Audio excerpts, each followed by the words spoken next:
अस्सलाम वालेकुम दोस्तों, मैं डॉक्टर हुसैन ताबा मिकुल साहब भाई के सामने आता हूँ। हमारे साथ लग रहे हैं जुड़ रहे हैं हमको हम इस बारे में सादा से सिलेक्टर मालूमात भाई ना पहुँचाते रहेंगे। आएगा मौजू, आएगा टॉपिक जो ये पेशाब के अंदर झाग बन जाती है, इसके बारे में बात करेंगे कि ये फोमी यूरिन होता है, यानी कि यूरिन के अंदर फोम सी बन जाती है, झाग की लेयर सी बन जाती है। तो अक्सर जो पेशेंट होता है, जो मरीज़ होता है, वो इस चीज़ को नहीं समझता और वो उसको देख के परेशान हो जाता है कि ये कोई ख़तरनाक बीमारी है या कोई डेंजरस किस्म की बीमारी हो गई है या कोई आम ये होती है, ये असल कन्फ्यूजन का शिकार होता है मरीज़। तो आज इंशाल्लाह बात करेंगे कि किस किस्म की जो झाग है वो ख़तरनाक होती है और किस किस्म की जो झाग होती है वो नॉर्मल होती है और किस किस्म की झाग जो अब नॉर्मल होती है। तो आमतौर पे जब आप पेशाब करते हैं फ्लश के अंदर, तो आप जब पेशाब करते हैं, पेशाब करने के बाद एक बारीक सी लेयर बन जाती है फ्लश के ऊपर। उसके बबल जो होते हैं वो छोटे छोटे बबल होंगे और वो गहरी तय होगी और वो जब फ्लश में आप पानी बहाएंगे तो वो लेयर जो है वो ख़त्म नहीं होगी, वो वहीं पे रहेगी, पानी नीचे से गुजर जाएगा और वो जो लेयर है वो वहीं पे रहेगी और उसके बबल जो हैं बहुत बारीक होंगे, छोटे होंगे और जो ख़त्म भी नहीं जल्दी होंगे।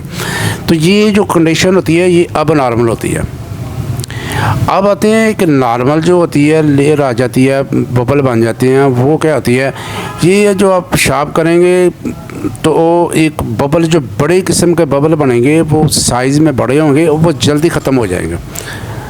जो अब नॉर्मल है वो जल्दी ख़त्म नहीं होंगे, लेकिन जो नॉर्मल है वो जल्दी ख़त्म हो जाएंगे। लेकिन नॉर्मल बबल बनने की वजह क्या है कि अगर आप पेशाब जो है खड़े होकर कर रहे हैं तो तब ये लेयर बन सकती है, और अगर आपका मसाना बहुत ज़्यादा भरा हुआ है, यानी कि आपने पेशाब को काफ़ी देर से कंट्रोल किया हुआ है और एकदम स्पीड के साथ पेशाब कर रहे हैं, तो फिर भी ये बबल बन सकते हैं और लेयर बन सकती है और इसके बबल बड़े साइज़ में होंगे। तो ये जो होती है ये दो चीज़ें हैं। इसके अलावा अगर डायबिटिक पेशेंट है तो वो डायबिटिक उसके लिए मेडिसिन नहीं खाई, उसने शुगर की दवाई नहीं खाई, तो उसकी स्पीड भी तेज़ हो जाएगी, उसके साथ भी बबल आ सकते हैं। इसके अलावा अगर पेशाब की नाली के अंदर इन्फेक्शन है तो उसके की वजह से भी आपके जो है बबल बन सकते हैं, बबल हो सकते हैं। तो ये अगर इसके अलावा डिहाइड्रेशन का शिकार आप, यानी कि डिहाइड्रेट हैं, यानी कि आपने पानी नहीं पिया हुआ काफ़ी देर से, तो आपका जो पेशाब है वो एक तो येलिश कलर का हो जाएगा और दूसरा वो उसके अंदर थोड़ी सी प्रोटीन खारिज होगी और जिसकी वजह से उसके अंदर बबल बनेंगे छोटे साइज़ के। तो ये कुछ चीज़ें थी, ये नॉर्मल है। फ़र्ज़ करें कि आप खड़े होकर पेशाब नहीं कर रहे, आप मसाना स्पीड के साथ पेशाब नहीं कर रहे, अगर आप डायबिटिक पेशेंट हैं, दवाई खा रहे हैं, शुगर को कंट्रोल किया हुआ है, तो इसके अलावा और अगर आपने डिहाइड्रेट है, आपने पानी शानी पी लिया है, तो ये जो है ये वक्ती तौर पे होंगे, ये बबल ये लेयर वक्ती तौर पे होगा, ये फोमी झाग जो फोमी यूरिन है ये वक्ती तौर पे होगा, लेकिन ये ठीक हो जाएगा। तो ये ठीक हो जाएगा तो उसके बाद ये एक नॉर्मल कंडीशन है। अक्सर लोग जो होते हैं, इस पेशेंट होता है इसको गिडमट कर देता है आपस में, ये दोनों कंडीशनों को आपस में मिला देता है और परेशान हो जाता है।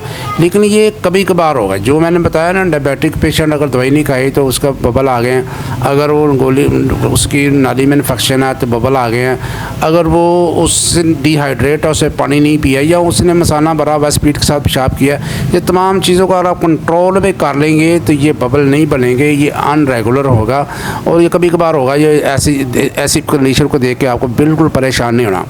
अब आते हैं अब नॉर्मल। जो अब नॉर्मल कंडीशन है उसके अंदर मैंने बताया कि ये पेशाब की लेयर जो होती है वो बारीक बबल होंगे, बहुत बारीक होंगे और उसके वो बबल जो हैं वो ख़त्म भी जल्दी नहीं होंगे। पानी बहाने की वजह से भी वो लेयर वहीं पे रहेगी, पानी निकल जाएगा नीचे से और वो लेयर वहीं पे रहेगी। उसके अंदर ये जो है हालत है ये जो शो करती है मरीज़ की, या तो मरीज़ बहुत ज़्यादा डायबिटिक है या मरीज़ की किडनी अच्छी तरह काम नहीं कर रही, यानी कि वो किडनी का मरीज़ है, उसके गुर्दे काम नहीं कर रहे, तो ये चीज़ें उसके अंदर आती हैं।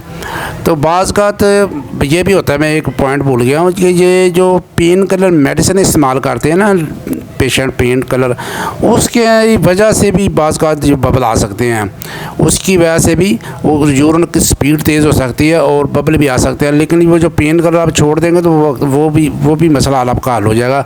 जब वो दवाई छोड़ेंगे तो वो बबल ख़त्म हो जाएंगे और वो बबल नहीं आएंगे। ये भी बात आपने जैसे बाज़ का एलोपैथी मेडिसिन खाने, पेन किलर मेडिसिन खाने से भी ऐसे होता है।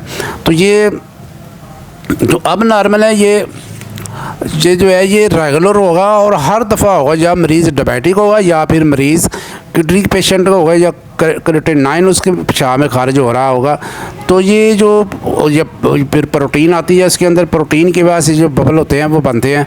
तो प्रोटीन जो होती है अगर आप टेस्ट कराएंगे तो आम नॉर्मल हालत में जो प्रोटीन है 200 mg होती है, 200 mg होती है, वो 500 mg तक चली जाती है, 1000, 10,000, 20,000 तक mg तक चली जाती है। ये जो हालत होती है ये ख़तरनाक होती है, ये ख़तरे की लामत होती है। इस हालत में अगर ये होती है तो फिर आप फ़ौरन आप होम्योपैथी डॉक्टर से कंसल्ट करें। तो इसकी बहुत सारी मेडिसिन है, एपस इसकी टॉप क्लास की मेडिसिन है। इसके बाद एक्थोलियम मेडिसिन है वो इस्तेमाल करें, एपस का इस्तेमाल करें, एपस 1 mg 3 दिन बाद का इस्तेमाल, एक्थोलियम 200 mg इस्तेमाल करें ये मेडिसिन। इसके अलावा और भी बहुत सारी मेडिसिन इंशाल्लाह वो मैं आपको डिटेल किसी भी और वीडियो में बता दूँगा। पर ये मेडिसिन है ये इंशाल्लाह आप टेस्ट करा लेंगे तो अगर प्रोटीन ज़्यादा हो रही है तो आप एपस पे भरोसा कर सकते हैं, एक्थोलियम पे भरोसा कर सकते हैं। ये मेडिसिन अच्छे रिज़ल्ट देती है। इसके अलावा और बहुत सारी मेडिसिन मेडिकल में मिल जाएंगी। तो भाई के दिए ज़्यादा तैयबा जिंदाबाद, पाकिस्तान जिंदाबाद, अल्लाह हाफिज़।